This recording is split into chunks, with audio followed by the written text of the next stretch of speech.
बंदी छोड़ सदगुरु संत रामपाल जी महाराज की जय हो। मैं बिंदु दास उत्तर प्रदेश के जिला उन्नाव से हूँ। दास का मोबाइल नंबर 7016218835 है। भगत भाइयों, ये पुस्तक ज्ञान अमृत एवं षड्यंत्र का विषय। इस पुस्तक को जरूर पढ़ें। ये पुस्तक बिहार के सीनियर एडवोकेट शशि भूषण जी के कर कमलों द्वारा लिखित पुस्तक है।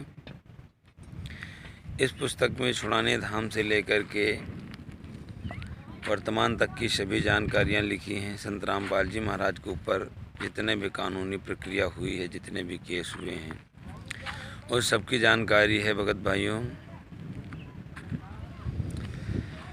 भाइयों, जैसे कि आप लोगों को पता है कि हमारे पूज्य गुरुदेव को, संत रामपाल जी महाराज को राष्ट्रीय समाज सेवा समिति के लोगों ने आजीवन कारावास की सज़ा करा दी है। और हम लोग आज भी अपने आप को नहीं पहचान पा रहे हैं कि मैं कौन हूँ, जहाँ पे कहाँ से आया हूँ, कैसे आया हूँ और कैसे हम अपने निजी घर वापस जा सकते हैं। आज हम लोगों को भगत जी अपने निजी घर ले जाने के लिए वो पूर्ण परमात्मा कबीर साहब स्वयं सदगुरु संत रामपाल जी महाराज के स्वरूप में विराजमान हैं। मगर हम लोगों ने क्या गलती की है कि अपने गुरुदेव को पहचानने की जगह मैनेजमेंट के कुछ गद्दार शिष्यों की वजह से हम अपने ही पिता को सलाखों के पीछे देख रहे हैं। आज 10 सालों से हमारे पूज्य गुरुदेव जेल की कठोर यातनाएं सह रहे हैं और हम लोग मैनेजमेंट के तलवे चाटते चाटते अपने जीभ के स्वाद के लिए उनके आश्रमों में चक्कर पे चक्कर लगाते हैं। कभी भी इन लोगों से ये सवाल नहीं किया कि संत रामपाल जी महाराज आखिर कब जेल से आएंगे, कैसे आएंगे। आखिर संत रामपाल जी महाराज पे 5 महिला एक बच्चे के जीवन मरण का जो केस लगा है, जो 302 5 महिला बच्चे की हत्या का आरोप लगा है, उसमें ये राष्ट्रीय समाज सेवा समिति के गुंडों ने कोर्ट में जाकर के झूठी गवाही दे करके संत रामपाल जी महाराज को आजीवन कारावास की सज़ा कराई। और सज़ा कराने के बाद अब ये वही काल ब्रह्म की तरह अपने असली रूप में आ गए हैं कि अब तो संत रामपाल जी महाराज जेल से बाहर नहीं आएंगे, क्योंकि 429/2014 और 430/2014 में संत रामपाल जी महाराज को आजीवन कारावास की सज़ा हो गई, जिससे ये मैनेजमेंट के लोग, जो बंदी छोड़ भक्ति मुक्ति ट्रस्ट का संचालक है, जो कबीर परमेश्वर भक्ति मुक्ति ट्रस्ट का जो संचालक है, जो मुनिंदर धर्मार ट्रस्ट का संचालक है रंधवा खत्री, ये लोग बिल्कुल निर्भय होकर के हम लोगों को लूट रहे हैं और संत रामपाल जी महाराज को पूरे विश्व में बदनाम कर रहे हैं। इनको पता है कि संत रामपाल जी महाराज को अब कभी जेल से बाहर नहीं निकलने देंगे, क्योंकि इन राष्ट्रीय समाज सेवा समिति के गुंडों का और इस सरकार का बहुत अच्छा तालमेल है। ये अपने इंटरव्यू में स्वयं कबूल कर रहे हैं कि मेरा सरकार से बहुत अच्छा तालमेल है, और उसी तालमेल का नाजायज़ फ़ायदा उठा करके ये लोग संत रामपाल जी महाराज को जेल से बाहर नहीं आने दे रहे हैं। और इनका अगला षड्यंत्र है कि जो 428 वाला जो राजद्रोह का केस चल रहा है, उसी में संत रामपाल जी महाराज को फांसी की पूरी प्लानिंग बना रहे हैं।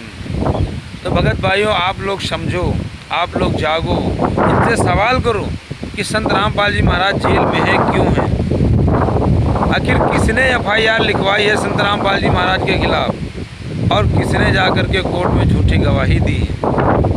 इनसे प्रूफ मांगो, इससे प्रमाण मांगो, और ये प्रमाण नहीं देते तो ये पुस्तक मांगो, ज्ञान अमृत एवं षड्यंत्र का विषय। इस पुस्तक में संत रामपाल जी महाराज के ऊपर जितने भी आरोप हैं, जितने भी केस हैं, उन सबको सरल भाषा में लिखा हुआ है।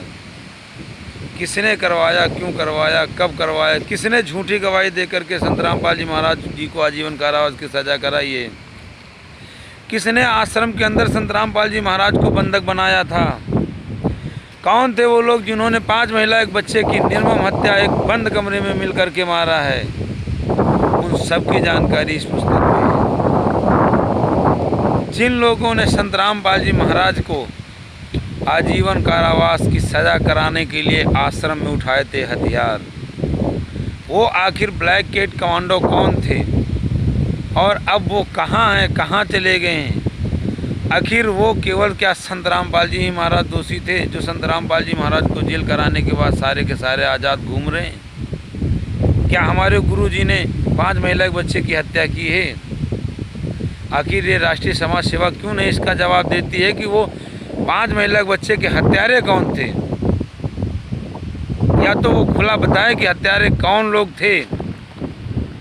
और गुरु जी के लिए एक भी शब्द कोई नहीं पूछता। जितने भी ये शाह न्यूज़ चैनल वाले हैं या जीने की राह न्यूज़ चैनल वाले हैं, जितने भी मैनेजमेंट के तलवे चाटने वाले हैं, दर दर भौंकने वाले हैं, ये हत्यारे कभी भी किसी भी नेता मंत्री से अपने गुरु जी की बात नहीं करते हैं। गुरु जी की बात नहीं करते, ये क्या बात करेंगे कि आश्रम में आपको भंडारा कैसा लगा, यहाँ की व्यवस्थाएं कैसी लगी, यहाँ का रहन सहन कैसा लगा, यहाँ के सेवादार कैसे लगे, ये सारा कुछ पूछते हैं। और नेता भी नहीं पूछते क्योंकि उनको वोट चाहिए, बाकी तुम्हारे किसी भी कार्य से उनका कोई मतलब नहीं, उन्हें वोट से मतलब है, बाकी आपसे कोई मतलब नहीं। तो भगत भाइयों, आप लोग जागो, समझो, इस षड्यंत्र को समझो जो आपके गुरुदेव के साथ ये 5 महिला के बच्चे के हत्यारे राष्ट्रीय समाज सेवा समिति के लोगों ने किया। इस षड्यंत्र से निकलो। और आज आप लोग यदि अपने गुरुदेव को नहीं समझ पाए, आप लोग क्या समझते हो कि संत रामपाल जी महाराज को मैंने अपना गुरु बना लिया और मेरा उद्धार हो जाएगा? कभी भी नहीं होगा भगत जी, क्योंकि हमने अपने गुरु जी को तो गुरु बना लिया, संत रामपाल जी महाराज को तो गुरु बना लिया है, मगर संत रामपाल जी महाराज के वचनों को अपनाया नहीं है। संत रामपाल जी महाराज के हृदय को ठेस लगाया है, संत रामपाल जी महाराज की आत्मा को रुलाया हम लोगों ने। हमारे गुरुदेव पल पल हम लोगों को समझाते रहे, मगर हम लोग अपने गुरु जी की एक भी बात नहीं सुनी। हमारा ये जीवन यहीं से नहीं समाप्त होता है और ना ही संत रामपाल जी महाराज का ये ज्ञान यहीं से समाप्त होता है। जितने दिन हमारे गुरुदेव बाहर थे, हम लोगों को अपनी जान से ज़्यादा चाहते थे, आश्रम में बुलाते थे, अपने कर कमलों से आशीर्वाद देते थे और अपने सेवा के लिए अपने आप स्वयं गुरुदेव अपने बच्चों को लगाते थे और कितने खुश थे, हमें कोई दुख नहीं था। आज अपने गुरुजी को जेल में देखते देखते आज 10 साल हो गए हैं। कौन भगत सुखी है? कौन सुखी है बताओ? हमें तो अपने गुरुदेव से बहुत कुछ सीखना था। हम कहाँ से आए, कहाँ जाएंगे, कितनी दूर हमारा गांव, कैसे जाएंगे, कौन ले जाएगा हमें, किसकी उंगली पकड़ के जाएंगे, कहाँ कहाँ जाएंगे, कौन रास्ते में मिलेगा, कैसे में बचाए, कौन बचाएगा? जो आपका गुरु है उसको तो आप जेल में डाल दिया, अब आपको लेके कौन जाएगा वहाँ? ये मैनेजमेंट के गुंडे ले जाएंगे? ये तो आपको ले जाएंगे। जिस प्रकार उस कमरे में बंद करके 5 महिला के बच्चे की हत्या की, उसी प्रकार आप लोगों को भी कमरे में बंद करके आप लोगों को मार देंगे। ये जो आपको हलवा पूड़ी, देसी घी का हलवा ये खाने को मिलता है ना, ये प्रसाद नहीं है संत रामपाल जी महाराज का, ये मैनेजमेंट का दिया हुआ 20 है 20। आप लोग जागो और ये पुस्तक जरूर पढ़ो, ज्ञान अमृत एवं षड्यंत्र का विष। मैं बिंदु दास, उत्तर प्रदेश के उन्नाव जिले से। दास का मोबाइल नंबर 7026 81 835 7012681835। सच साहेब, जय हो बंदी छोड़।